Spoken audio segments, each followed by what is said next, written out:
Well, I'm on the road heading towards Atlanta for the GP. Yeah, the camera's gonna be horrible, you know, driving, trying to hold it up. But yeah, it's about a little before 6 Central. So with the stopper, so I should get there. I think they said the doors open at 10 Eastern. It's about a 3-hour drive. So yeah, it's not like I've got a deadline. Nothing's happening as soon as I open the doors. But didn't want to get there before then. Yeah, just got the trunk loaded down with cards, both decks to play this weekend, some stuff to sell, got the cube, just, I don't know, a lot of Magic cards. So hopefully get to do all the things this weekend. But anything fun happens, I'll try and keep an update.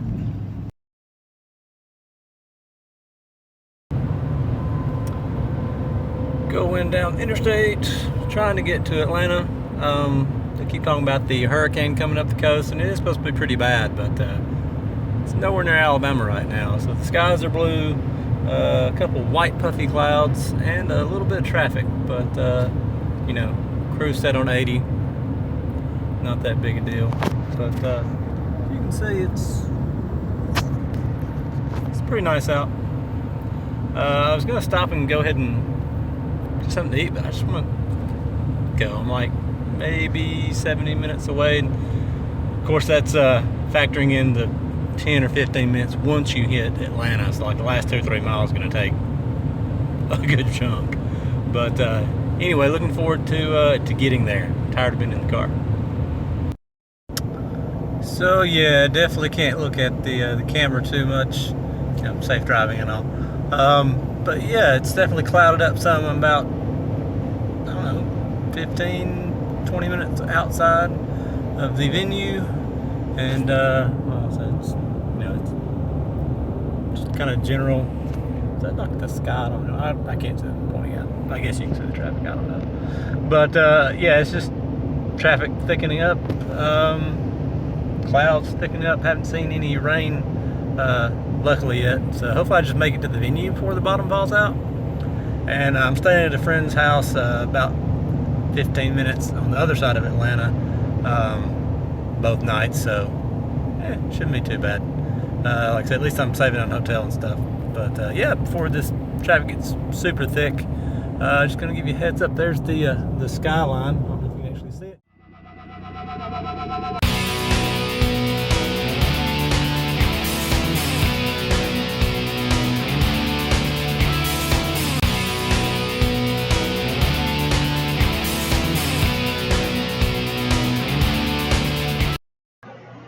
Sorry, my phone died, so no more day 1 updates. But this is what I picked up, and I've got some more video for day 2.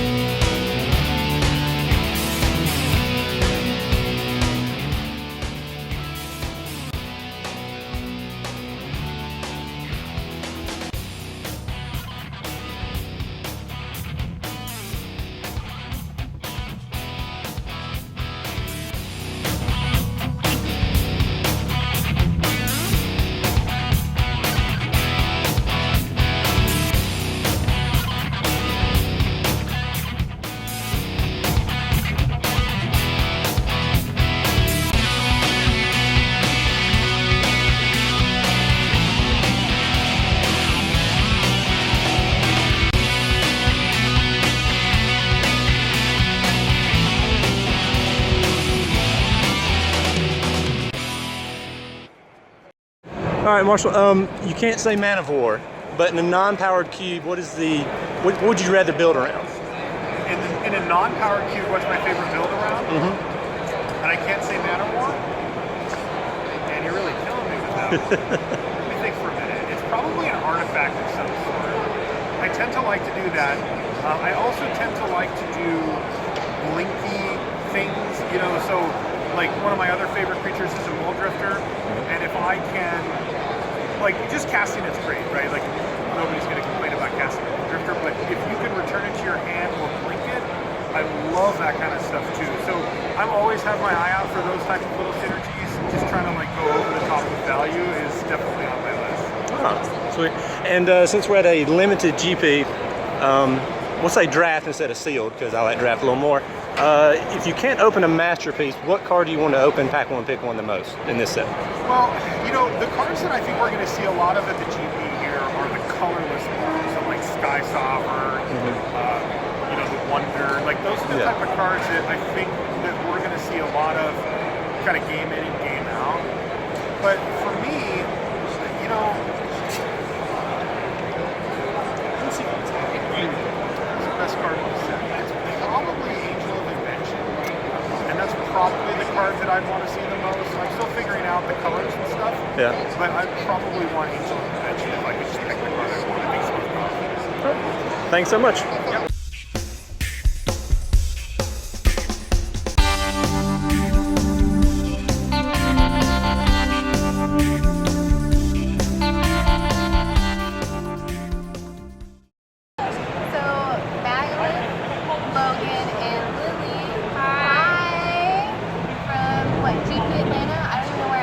Walking to anymore. I have no idea. It's starting to all blur together. But we wish we could meet you in person, but hopefully see you out in the future. Come to events. Yeah, play Magic. But they weren't done cosplaying for the weekend. Christine and Vanessa returned Sunday along with Level 2 Judge Justin Ricks as the trio of Avison, Soren, and Gisela. Christine, or Sea Sprinkle Run as she goes by on Twitter, changed from Avison the Purifier to Avison Quinn giveaway draw for Therese Nielsen. The main prize of an altered force of will with Harley and art had many people hoping to win. Even Gisela had tickets in hand looking to score special swag. However, it was not to be for either myself or Vanessa. Even though Soren doesn't approve of Avison's latest actions, he and Daddy's Little Monster took a second for me to get a photo op that would not likely be reproduced anytime soon. I had to leave the GP shortly after this, but I did manage to pick up even more shiny goodness for the cube. Let's check it out. Hi everybody, this is more my normal setup, and everybody that's made it this far through the video, I appreciate it. I've been having a little difficulty with editing, new software and all, but hopefully it will get better as I get used to the new stuff. But anyway, let's start off with some of the fulls I picked up for EDH Cube and just modern. So anyway, I got some stuff for EDH my zombie deck. Pretty much finished the lands. I got a Cavern of Souls, a Command Beacon, and 8 snow-covered islands. Okay, well you don't go there, do you? See, then I got some stuff for Nahiri Jeskai in modern. Picked up Nahiri. Another Snapcaster, Remand. 3 Spell Snares. Did get the Modern Masters ones. The art's the same. I do wish they were Dissension, but the price difference was crazy for the same art. Path to Exile, correct art for me, and it's the Conflux. So Time of Reinforcements are really hard to find randomly. A uncommon from M12, not easy to find in full. Sacred Foundry, an Arid Mesa, and a Sulphur Falls. So getting close on Jeskai and Nahiri. Now the rest of this is my Super Friends deck, and just a couple other cards. But got a Garruk Wildspeaker from Lorwyn, another Sacred Foundry for this deck, Overgrown Tomb, Reflecting Pool. Okay, and then this Bloodghast goes for Dredged. I need one more full. So I've got one off of Twitter, picked up one off of TCG Player. I've got this one. I have one in the cube, so technically I have 4, so I can, pull one out if I need to. I just hate doing that. So I need one more for Dredge, one more Bloodghast. Picked up this Mother of Runes from Eternal Masters. I literally got this walking out the door, so I didn't get a chance to get Therese Nielsen to sign it, but I did get all our other cards signed. I also got the playmat signed, but yeah, maybe next time if I can find her another event I get to go to, but art is just amazing, so had to pick that up. And this I got from Therese Nielsen as well. It's an artist proof of Sidri Galvanic Genius, and I'm going to build a deck with her. So I don't think there's actual regular size full of this card, so this is about as rare it gets. It's number 24 out of 50, I believe it says. So, okay, on to the cube. Going to start off with stuff I got signed with some Therese Nielsen stuff first. Got the Natural Order promo, Dismember, Fact or Fiction. It was the FTV, but it's the one I had on me, so There's that, the F&M Eternal Witness, Liliana Vess, and on to some Eric Deschamps. He has a lot of cube cards. Like there's 2 or 3 I didn't get signed because I'm thinking about cutting them soon. But these are like I got 20 signed, just without a few. So he's got a lot of cube cards. Elspeth, Soldier of the Pantheon, Mirren Crusader. Let me see. Porcelain Legionnaire, sorry. Tamio, Vampire Hexmage, Chandra, Fire of Kaladesh. And he was really awesome because, you know, he was charging per card just $1. But any of the double-sided cards, he signed both sides. So, pretty cool, pretty cool. Perforos, Pia and Kieran Nalar, Plated Geopede, Garrick Relentless, once again he signed the other side as well. Course of Crufix, Tireless Tracker, Dak Faden, my original Conspiracy one, so got it signed. Don't fear I'm ever getting rid of it, so some people are like, why would you do that? It ruins the value. I'm like, no, it doesn't. I want it signed. So, Vinzer the Sojourner, Soren Grim Nemesis, both Olivia's, both regular Valdarian and Mobilized for War, Celestial Colonnade, and Stirring Wildwood. Some Steve Argyle cards, Everflowing Chalice, good choice with the silver pin, it really looks good. Of course, the double color Deathrite Shaman, Nevinrul's Disc, and Liliana the Veil. Yeah, I'm really glad he went with purple. It looks amazing. So he's really particular about that. He likes he has like a dozen color Sharpies, or he likes the colors to match the card. So Bloodbraid Elf, of course, double color, and Monastery Swiftspear. So that was all the Argyle cards for the cube. I got a couple signed by Mark Poole, including my FBB Fast Bond, Ancestral Vision, and my Library of Alexandria. So that's all for him. Now these are just some cube pickups. A couple of these I got right before I went to the GP. It's Soulfire Grandmaster. I got Sylvan Advocate at the GP, just randomly. Sword of Body of Mine I got before I left. And Grim Flayer got before I left as well. And these are pretty much all pickups from the GP. Got Lotus Petal. I do like this art better. If I ever find a masterpiece, I may replace it, but I just wanted a full one. So, Show and Tell, the Judge promo, was actually cheaper than some of the Conspiracy 2 ones I found. Belful Strix, yeah. So love this card. It's my favorite cube cards. Had to have it in full. Control Magic. This again is the artist proof. I had a signed beta one in the cube. I'm going to put this one in because it's just super rare and I love the art. And I like the card. The card's very strong. Phyrexian Arena. Couldn't find these forever. And then I found 2, like, one booth apart. Like, one here and one there. And they're both pretty good deals. So I think I got this one for, was it 58? Another booth that was like 90. So, yeah. Really glad to pick that one up. It's in good shape, too. Toxic Deluge, found a good deal on this one as well. Got it for 45, which is way cheaper than I'd found it online. Inquisition of Kozilek, it does have a little spot on the back, but it was, I think, 60, down from the 100 plus it was just a couple months ago. So glad to pick that up. And also got a Tarmogoyf. I got the Modern Masters 2 one because I kind of want a Future Sight one, but not that much. So you got a good deal on this one. And oh yeah, Mana Drain. Actually, I'm technically cutting Rishadenport from my cube. I pulled it out in thoughts of like trading it and another stack of cards for the Judge port that they had. But once it got all added up, I looked over in the case and they had this for 200 and the Judge port was 230. And this is like first pickable, always going to play it card and port. Like nobody ever plays it hardly. Like occasionally somebody will draft the red deck and just happen to have it and they'll play it. Most times it's like in somebody's sideboard. And I don't like the Judge art. The Mask ones is so much better for port. And I couldn't see paying that for it right now. So anyway, I picked up this Mandarin, really like it, love the art. Yeah, it's going in the cube. And my favorite card of all, of course, is the full Force of Will. And I got Therese Nielsen to sign it. So also picked up randomly with store credit here and there when I was about, $10 to $20 off. Didn't see any other cards they had in the case. I just grabbed some packs. So actually, me do some house cleaning here and then be right back. Okay, let's crack some packs. I'm gonna go with Japanese Innistrad first. I actually didn't notice they were Japanese when I asked for the pack, and then I got it. I'm like, well, that's cool. You know, Japanese Snapcaster full would be amazing. And I just like opening up the old packs. And I should know most of the cards, but don't hold me to that. Just, I actually forget the name of the spirit. But yeah, pretty good.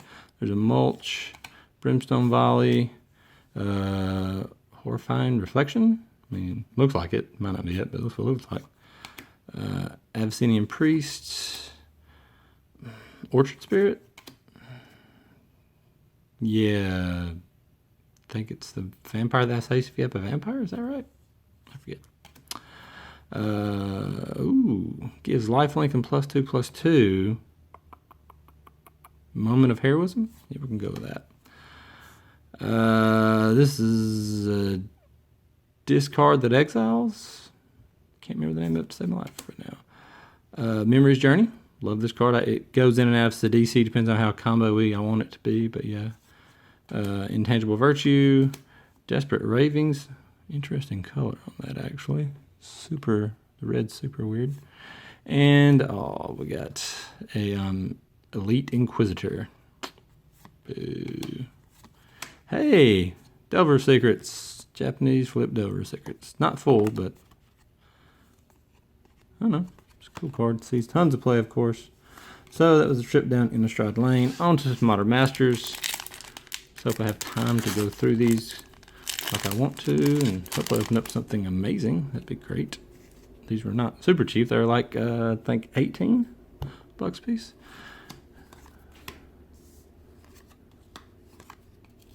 Riftbolt, sweet, common. Peer through depth, sees play. Aether Spellbomb's pretty good. First uncommon is Sand Sower. Hey, Spell Snare, so a couple good cards in this pack. Tromp the Domains, which is just the nut in that limited format. And, hey, you got a Mythic, Progenitus. I do have a Progenitus EDH deck. I did pick up a full for it, but hey, sweet. Mythic's always good. And a full Blight Speaker. All your human rebel cleric tribal needs. This thing will search up a rebel permanent card and put it directly into play for just 4 and tap. Has to be 3 or less, but most of them are. And a sapling token. So we're gonna just leave that there. Got a Progenitus, not bad. And between the Spell Snare and the Rift Bolt, you know, it's not bad for the pack. I don't know how much Progenitus is going for these days, but the common and the uncommon are pretty good. Greater Moss Dog. Actually, let me move that there. Let's keep Fairy Macabre sees a lot of sideboard play. Don't play it against me when I'm playing Dredge, though. That's just not nice. Drag Down, pretty good. Oh, we got a Desperate Ritual. All you Storm players out there. Death Rattle's first uncommon. Trump the Domains. And a Lotus Bloom. Sweet, I actually can use one of these. I do play Ad Nauseam. And yeah, I think I had one that was the different art, the promo or something. So now they all match. And a full Saltfield Recluse. All the common, or anyway, all the rebel fulls from this. So two very pretty good rares here. Lotus Bloom, Progenitus, and like I said, a couple good commons and uncommons out of the 2-pack. So all in all, really loved my trip. Didn't get to queue at all. Was pretty upset about that. Nobody was there. Like, I had a couple of people from my LGS that were there, but they were either still playing in the main event up deep into day 2, or, you know, we're playing side events that they'd get stuck in and doing well, so we never could get enough people to draft. It's quite frustrating. So hopefully, not sure, but I'm going to try and go to GP Louisville in January for Legacy, and hopefully I get some cube there. But anyway, I'm going to be having a giveaway on the channel. So video for that should be out. It might be next week, but I'm trying to figure out exactly what I'm going to do. But it's going to be fairly spicy, so yeah, definitely be on the lookout for that. And once again, thank you for making through this video, and I hope the editing's not too bad. Once again, hopefully it'll be better as time goes on. But thanks for watching.